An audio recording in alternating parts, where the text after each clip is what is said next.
Okay, in chapter 5, we're going to talk about measurement, how we define our concepts, and how we operationalize them. So measurement can be difficult and imprecise. So we want to describe, whenever we're writing a proposal or writing up our research, we want to describe exactly why we measured things the way we did and how we measured them. Okay, so we want to move from a vague idea like happiness to something more specific. Okay, otherwise we can't really tell our audience what we've learned or how it applies to them. So conception refers to like this mental image we might have about something, right? So something like crime, mental health, psychological well-being. And then concepts are words, phrases, or symbols in our language that represent these images. Things like gender, punishment, delinquency, intelligence. What do these concepts mean? So there's 3 different things that scientists can measure. One is something that's directly observable, the color of something, its shape, its height, right? We can observe that directly. There's a lot of things that we're going to measure and look at in research that we have to measure indirectly or observe indirectly. That could be things like criminal history records, court transcripts, reports, right? Those are written documents that are measuring something indirectly. Constructs are theoretical creations. We can't observe them directly or indirectly. So something like happiness, joy, justice. How do we measure those things?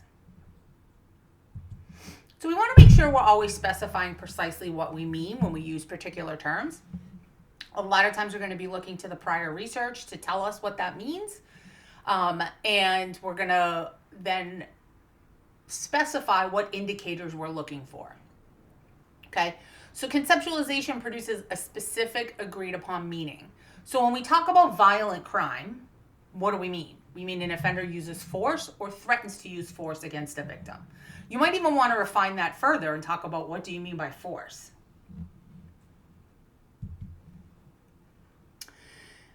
Now, when we think about our concepts, they have a dimension, right? It's something, some aspects of it that we can specify. And an indicator is an observation we choose to consider that reflects that variable we want to study. So, for example, victim harm might be a dimension we want to study. And things we might look at as indicators of the harm done to victims might be physical injury, broken bones, lacerations, economic loss, costs, psychological consequences. Okay? The more specific we can be, the better and deeper our understanding is. Now, if several indicators all represent the same concept, they should behave in the same way. Now, concepts are abstract and they're mental creations. And so the terms we use to describe them don't always have concrete meanings. What do we mean by stress? What do we mean by wellness, poverty, delinquency? Okay? Reification refers to the process of taking those sort of things and regarding them as real. So we want to think about a conceptual definition.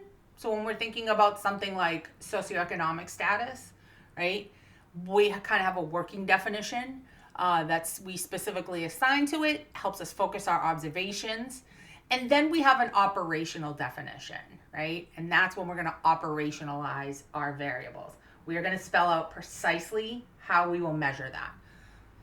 Are we going to measure that by income, by wealth, by the prestige of the job one has? So when we operationalize something, we're giving it an operational definition, which makes it so that we can actually measure that, okay? So it's the development of specific research procedures that will give us those empirical observations.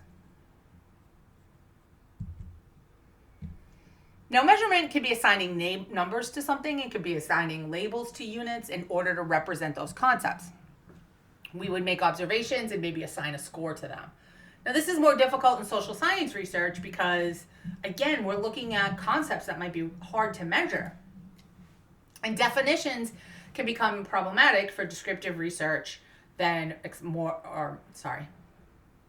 more problematic when we're talking about descriptive research. How precise you need to be really varies depending on the type of study you're doing and what you're trying to look at. So we're going to start with conceptualization, then we're going to have a concept definition, we're going to operationalize that, and then we're actually going to go out and measure it. So what are the different meanings of social class? Okay, and then for our study, we're going to define social class as economic differences, specifically income. So we're going to measure that by asking on a survey, what was your annual income before taxes last year? So the interviewer will literally ask that question. Every variable should have two measures, two qualities. It should be exhaustive and mutually exclusive, right? So we should be able to classify every observation in terms of one of those answer choices, right? So if I'm going to put color as my variable, right, I have to make sure I have all the colors that are there, okay? Now, that doesn't mean every hue on the planet, right? But like maybe you have all the Roy G. Bivs and then you have other, okay? Should be mutually exclusive. Everything should fit only one category, okay? So employment status, right?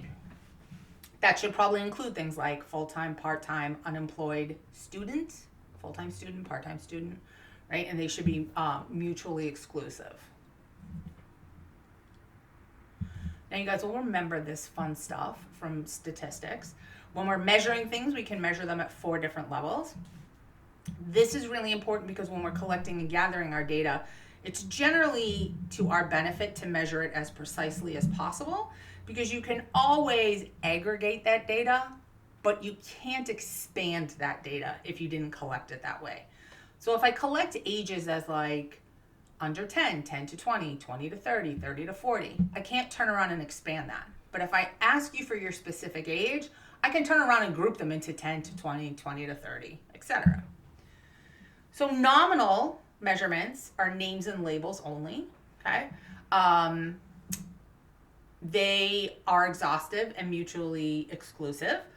Gender, religion, college major, hair color, birthplace, nationality. A lot of things in our fields are nominal. Ordinal means they can be ranked in an order that makes sense. That could be socioeconomic status, conflict, prejudice. But it does mean that they're not equidistant. Interval and ratio are equidistant. So something like temperature, an IQ score, age, length of time, things like that. So for instance, gender would be a nominal level measure, male, female, and obviously today we would want to be more expansive with that. An ordinal could be religiosity. How important is religion to you? Not very important, fairly important, very important, most important thing in my life. That might look to you like it's an interval level measurement because it looks like a Likert scale, but technically it's not, okay? Interval level measure might be like IQ and ratio. We're going to treat interval and ratio the same for our purposes. So this matters because it impacts what kind of analysis we can do, okay? We can't take a lower level of measurement and make it higher, but we can take a higher level of measurement and make it lower. So if you have the opportunity to collect, gather, write your own survey questions, you should always ask for it as precisely as possible. And this should look familiar to you if you took statistics, because I handed this out as a handout. Okay. Quality measures are going to be reliable and valid. Measurement can be made with varying degrees of precision. We know that the more precise, the better, but we don't have to be completely precise. And precision and accuracy are not the same thing.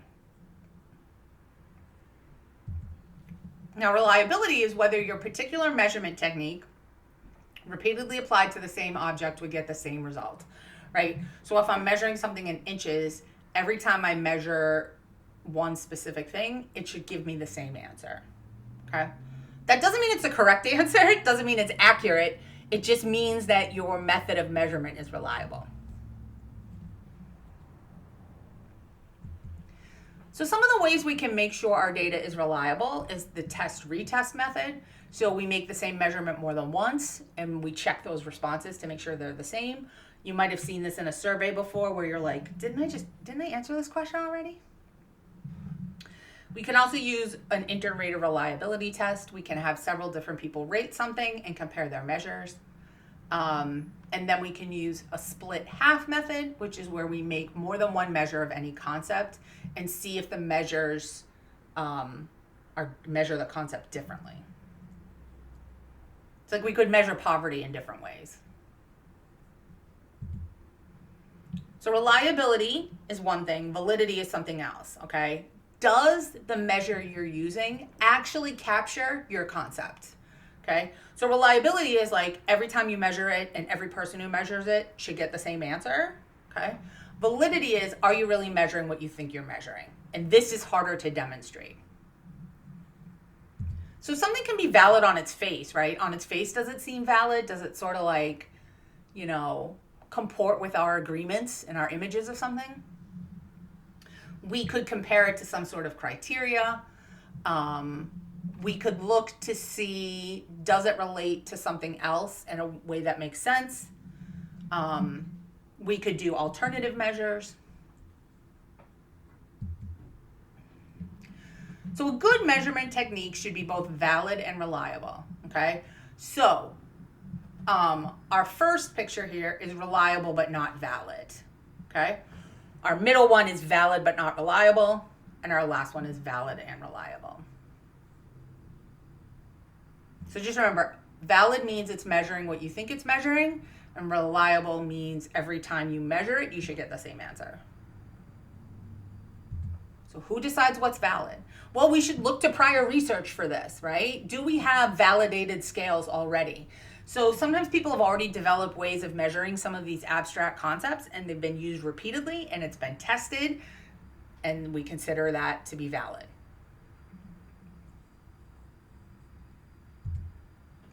We can also use what's called a composite measure, right? So if we have many measures available to us that indicate poverty, we might be able to look for a composite measure, okay? We might use several variables together to create an index or a scale.